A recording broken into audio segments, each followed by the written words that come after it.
Hello and नमस्कार, स्वागत है आपका डेली करंट अफेयर्स क्लासेस में। करंट अफेयर्स आपकी प्रिपरेशन का इंपॉर्टेंट पार्ट है, तो जुड़ जाइए हमारे साथ। आज हम 21 अगस्त के करंट अफेयर्स को कवर करेंगे।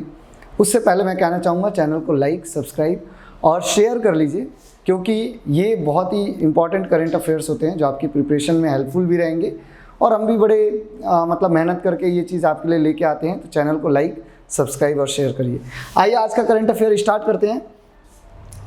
बात करेंगे 21 अगस्त से जुड़े हुई जो न्यूज़ हैं, इंपॉर्टेंट खबरें हैं। सबसे पहले पब्लिक हेल्थ को ध्यान में रखते हुए WHO के डायरेक्टर जनरल ने डिक्लेयर किया है एम पॉक्स, जिसको पहले मंकी पॉक्स कहा जा रहा था, इसके नाम को चेंज कर दिया गया, अब एम पॉक्स हो गया है। तो एम पॉक्स आउटब्रेक को इन्होंने एक public health emergency of international concern ये डिक्लेयर कर दिया है।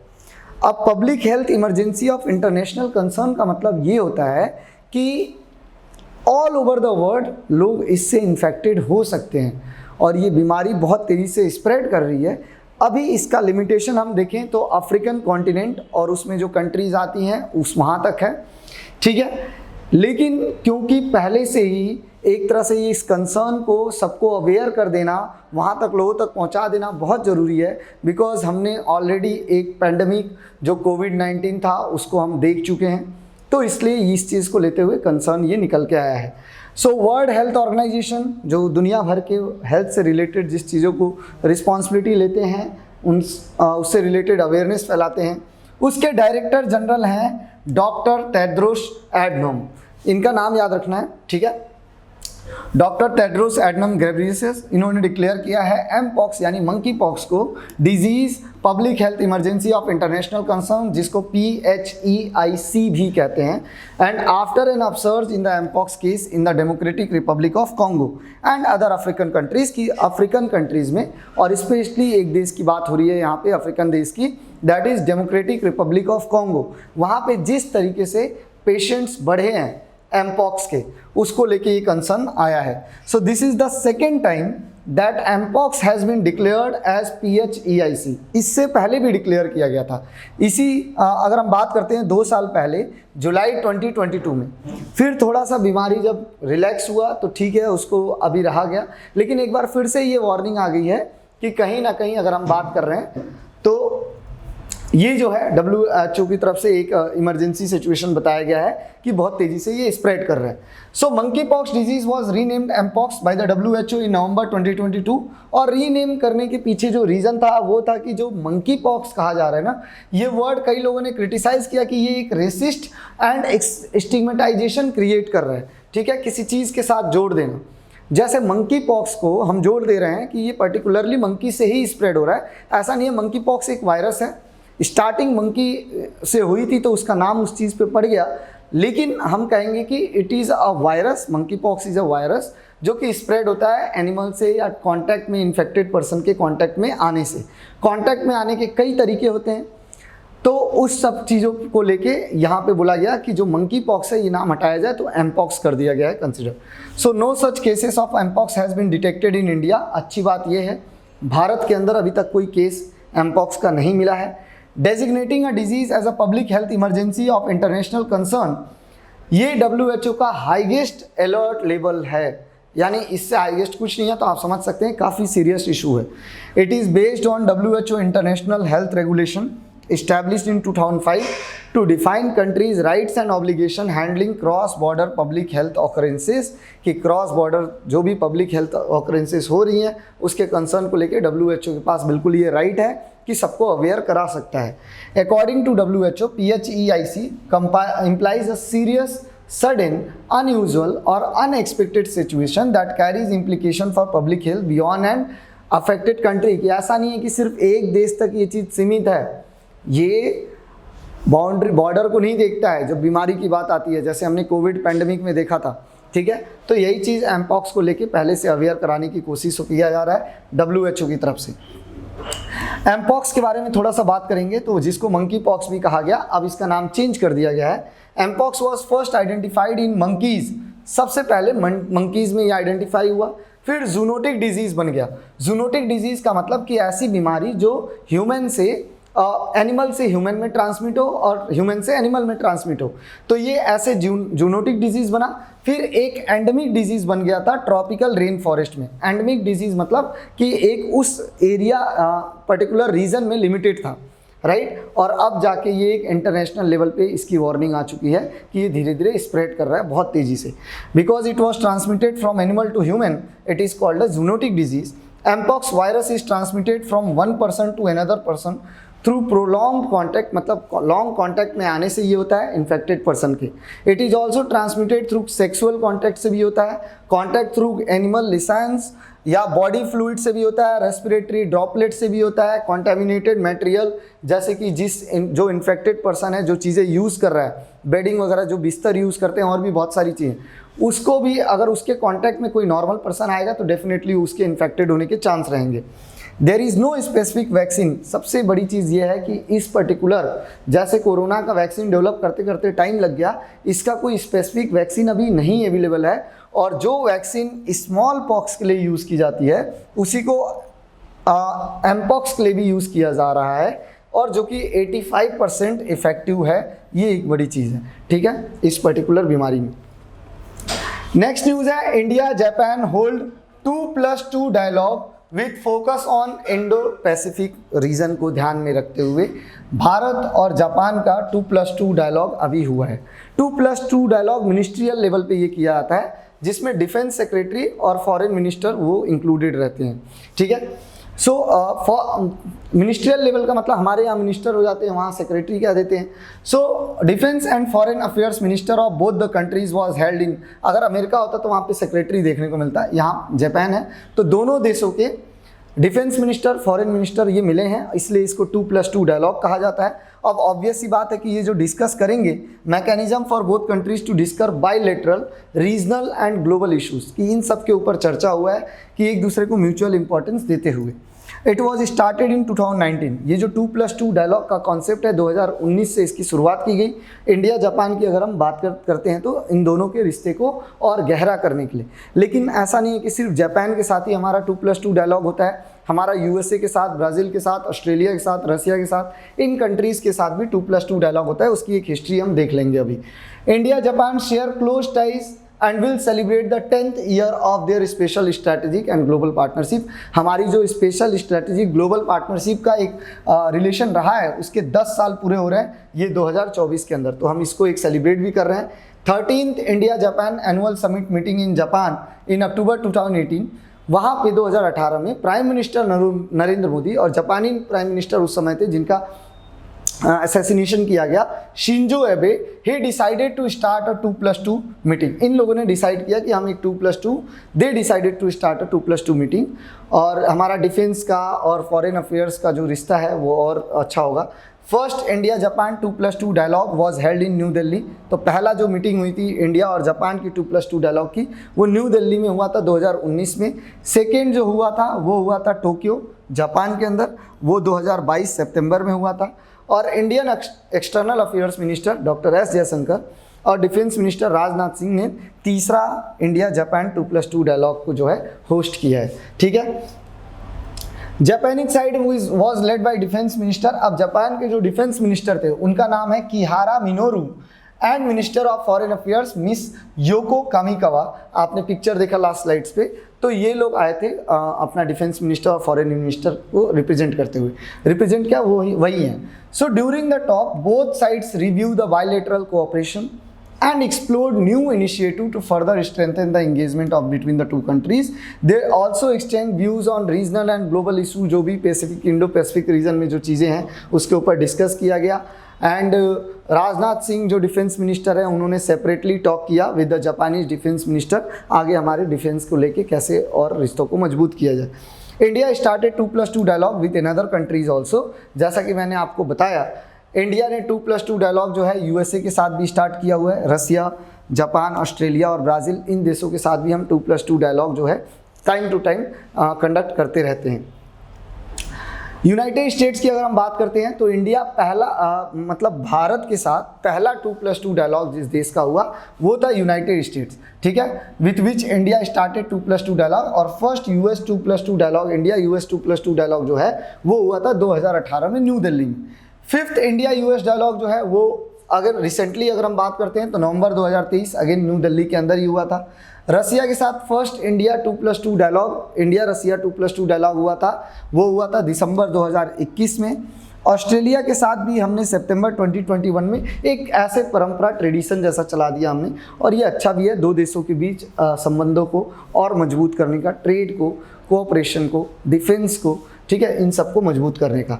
ब्राज़ील के साथ, जापान के साथ आपको बता ही दिया है, ब्राज़ील के साथ 2019 में हुआ था। ब्राज़ील के साथ जो पहला 2+2 डायलॉग था वो अगेन बहुत रिसेंटली 2024 में ही इसकी शुरुआत हुई है, ठीक है। नेक्स्ट न्यूज़ है कि इंडिया ने अगर आप देखेंगे तो जापान से नेपाल से हमने इलेक्ट्रिसिटी जो है वो इंपोर्ट किया है। तो ये बड़ी चीज़ हो जाती है कि जापान से नेपाल से हम इलेक्ट्रिसिटी इंपोर्ट करने की ज़रूरत पड़ जा रही है। क्या जापान में इतना सरप्लस में इलेक्ट्रिसिटी प्रोडक्शन हो रहा है? So India has agreed to purchase an additional 251 megawatt of electricity from Nepal, bringing its total import to 941 megawatt. कि एक बार फिर से हमने समझौता किया कि हम 251 और मेगावाट की जो एनर्जी है वो इंपोर्ट करेंगे, और टोटल पहले से जो इंपोर्ट चल रहा है उसमें 941 मेगावाट टोटल हो जाएगा, ठीक है। एक्सटर्नल अफेयर मिनिस्टर गए थे डॉक्टर एस जयशंकर, उन्होंने अनाउंस किया कि न्यू इलेक्ट्रिसिटी डील जो है वो नेपालीज फॉरेन मिनिस्टर के साथ उनकी मीटिंग जब हुई उसके बाद ये अनाउंसमेंट हुआ। आरजू राणा द्यूबा ये जो हैं ये नेपाल के फॉरेन मिनिस्टर हैं। तो 19 अगस्त को जो मीटिंग हुई थी उसमें उसके बाद इन लोगों ने ये चीज़ डिक्लेयर किया। नेपाली फॉरेन मिनिस्टर डॉक्टर आरजू राणा द्यूबा ये एक 5 डे के ऑफिशियल विजिट पे आए हुए हैं इंडिया के अंदर 18 से 22 अगस्त तक, और इन्होंने केपी शर्मा ओली की अगर गवर्नमेंट की बात करते हैं तो उसके बाद इन्होंने स्वर्निंग किया है as new minister, foreign minister, जुलाई 2024 से।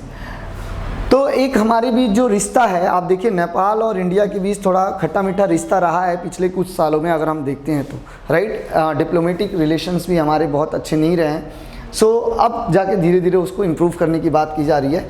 तो 2 कंट्रीज़ इंडियन फॉरेन सेक्रेटरी, हमारे फॉरेन सेक्रेटरी हैं विक्रम मिश्री, इन्होंने विजिट किया 11 से 12 अगस्त के बीच में, ठीक है, नेपाल। और प्राइम मिनिस्टर ने 3rd voice of global summit जो हुआ था, ग्लोबल साउथ समिट, उसको अटेंड किया। तो उसमें अगेन नेपालीज प्राइम मिनिस्टर भी प्रेजेंट थे। और an India Nepal power trade agreement जो है वो भी साइन किया गया है भारत के प्रधानमंत्री नरेंद्र मोदी और नेपाल के प्रधानमंत्री के बीच में, ठीक है। In October 2021 India agreed to import 39 megawatt of power from Nepal. कि हमने ये एग्री कर लिया कि ठीक है हम 39 मेगावाट ऑफ पावर जो है, ये कब की बात है, 2021 की बात है कि हम इम्पोर्ट करेंगे। तो देखिए नेपाल में क्योंकि हमारे यहाँ इलेक्ट्रिसिटी की डिमांड बहुत ज़्यादा है, नेपाल में शायद कम है और सरप्लस में प्रोडक्शन हो रहा है, रिवर्स है वहाँ पे, तो डेफिनेटली उनके लिए सरप्लस जो हो रहा है अब उनकी इकोनॉमी को चलाने के लिए ये भी काफ़ी हेल्पफुल हो जाता है। तो उस तरीके से हम वहाँ से इंपोर्ट कर लेते हैं। रिसेंटली कंक्लूडेड जो डील हुआ है 2024 में, इंडिया हैज़ अग्रीड कि हम 941 मेगावाट ऑफ इलेक्ट्रिसिटी जो है 28 हाइडल प्रोजेक्ट जो नेपाल में चल रहे हैं उससे इंपोर्ट करेंगे। इंडिया ने एक और डील साइन किया हुआ है, ये एक लॉन्ग टर्म एनर्जी डील है नेपाल के साथ कि 10,000 megawatt of electricity next 10 years में हम स्टार्ट कर देंगे इंपोर्ट करना। तो ये बड़ी चीज़ हो जाती है। Nepal also exports power to India by selling in the day ahead market of the Indian energy exchange, कि आगे चल के पहले ही नेपाल इस चीज़ में माहिर है। Next news it is related to Thailand prime minister की बात करते हैं। अगर आपको याद हो तो रिसेंटली जो करंट अफेयर्स पिछले 2-3 दिन पहले की बात है, तो मैंने बताया कि थाईलैंड के प्राइम मिनिस्टर को रिज़ाइन करना पड़ा क्योंकि वहाँ की जुडिशरी ने कहा कि एथिक्स के बेसिस पे इन्होंने गलत डिसीजन लिया है। तो यहाँ पे अब थाईलैंड के नए प्राइम मिनिस्टर अपॉइंट हुई हैं and she is the youngest ever prime minister of Thailand. आप बिल्कुल यहाँ पे पिक्चर देख सकते हैं। इनका नाम है Paetongtarn Shinawatra. It is quite hard to pronounce, ठीक है। तो Paetongtarn Shinawatra was sworn in as the new prime minister of Thailand. King Maha Vajiralongkorn इन्होंने अप्रूव कर दिया कि ठीक है ये प्राइम मिनिस्टर बनेंगी। तो उसके बाद ये जो है प्राइम मिनिस्टर का इन्होंने ओथ लिया।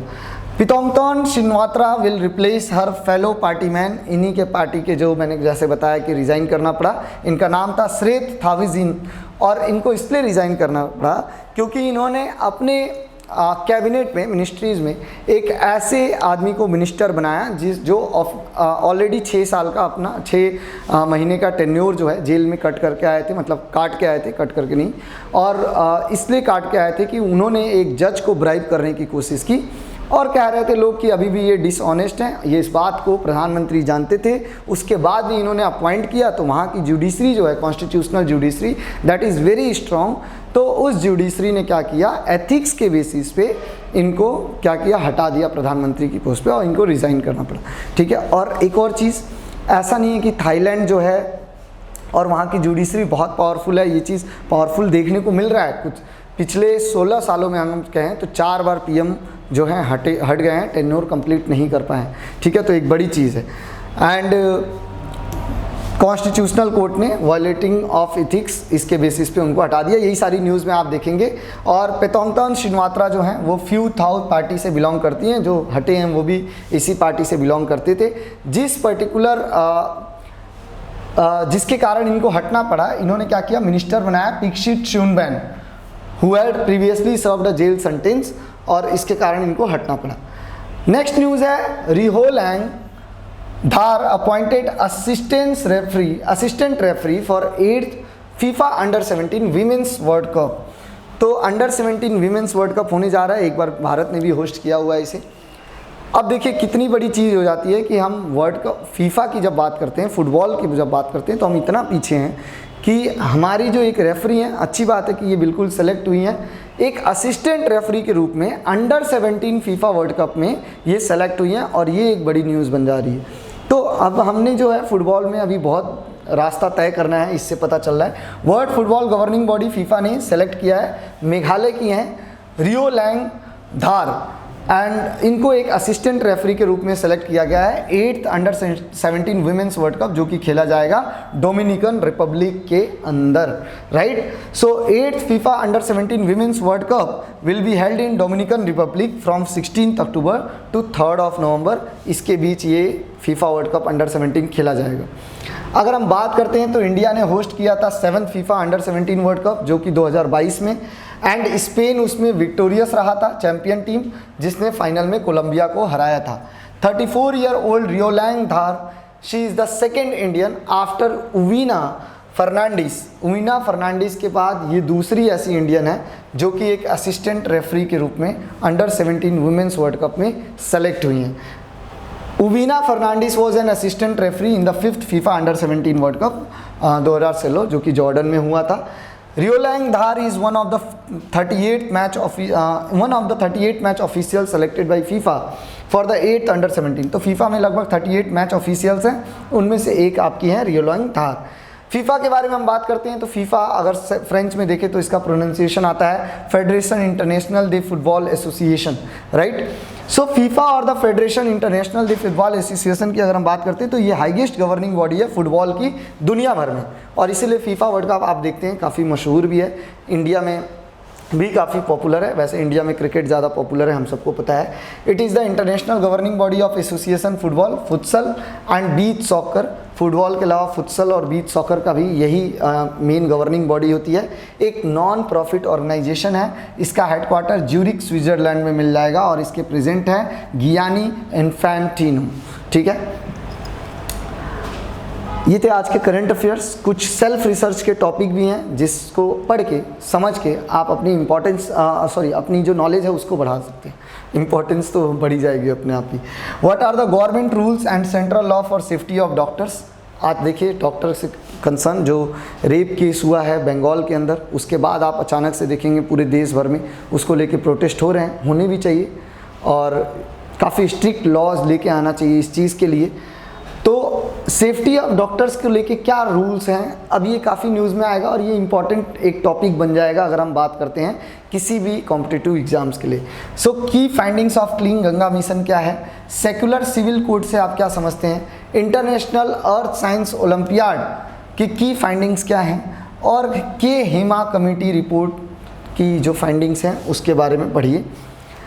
अब आज के जो करंट अफेयर्स हैं इसको हम रिवाइज करेंगे और through some questions, MCQ questions are there, बहुत इजी क्वेश्चंस होते हैं बट आपके रिवीजन में काफ़ी हेल्पफुल होते हैं कि at least one word question answer जो है आपके तैयार हो जाते हैं एमसीक्यूज़ की। अगर हम बात करते हैं तो कौन सी डिसीज़ जो है उसको डिक्लेयर कर दिया गया है वर्ल्ड हेल्थ ऑर्गेनाइजेशन की तरफ से as public health emergency international concern. जैसे जैसे मैं क्वेश्चन कर रहा हूँ आप कमेंट बॉक्स में आंसर करके चेक कर लीजिए कि आपको कितना तैयार हो गया, ठीक है। तो ये है मंकी पॉक्स जिसको एमपॉक्स कहा जा रहा है, अब इसका नाम हो गया है एमपॉक्स। ओरिजिन कहाँ है zoonotic disease mpox monkey pox की? अगर हम बात करते हैं तो ट्रॉपिकल रेन फॉरेस्ट कहाँ पे मिल जाएगा आपको? Central and west Africa, central and west America, ये अफ्रीका के अंदर, ठीक है। डायरेक्टर जनरल कौन है इस समय? बहुत पहले से भी हैं, Tedros Adhanom Ghebreyesus. Where was the third India Japan 2+2 ministerial dialogue? कहाँ हो रहा है? दिल्ली के अंदर ही हो रहा है, ये ध्यान में रखना है, ठीक है। India started first 2+2 ministerial dialogue with which country? तो पहला हमने स्टार्ट किया था 2+2 डायलॉग यूएसए के साथ। India has agree to purchase how many MW megawatt? कितना परचेज करने के लिए? तो लगभग हम 251 megawatt purchase electricity energy purchase करने के लिए डील किया हमने नेपाल के साथ, हमारे फॉरेन मिनिस्टर ने किया, ठीक है। यंगेस्ट प्राइम मिनिस्टर थाईलैंड की कौन बन चुकी हैं? ये हैं Paetongtarn Shinawatra. Okay, recently which Indian under 17 was appointed as assistant referee in the 8th FIFA under 17 women's world cup? तो ये कौन है? ये हैं रियोलैंग धार, ठीक है, मेघालय से। तो ये थे आज के current affairs. I hope this current affairs are helpful for your preparation. मिलते हैं नेक्स्ट क्लास में। चैनल को लाइक, सब्सक्राइब और शेयर करना ना भूलें। Bye bye.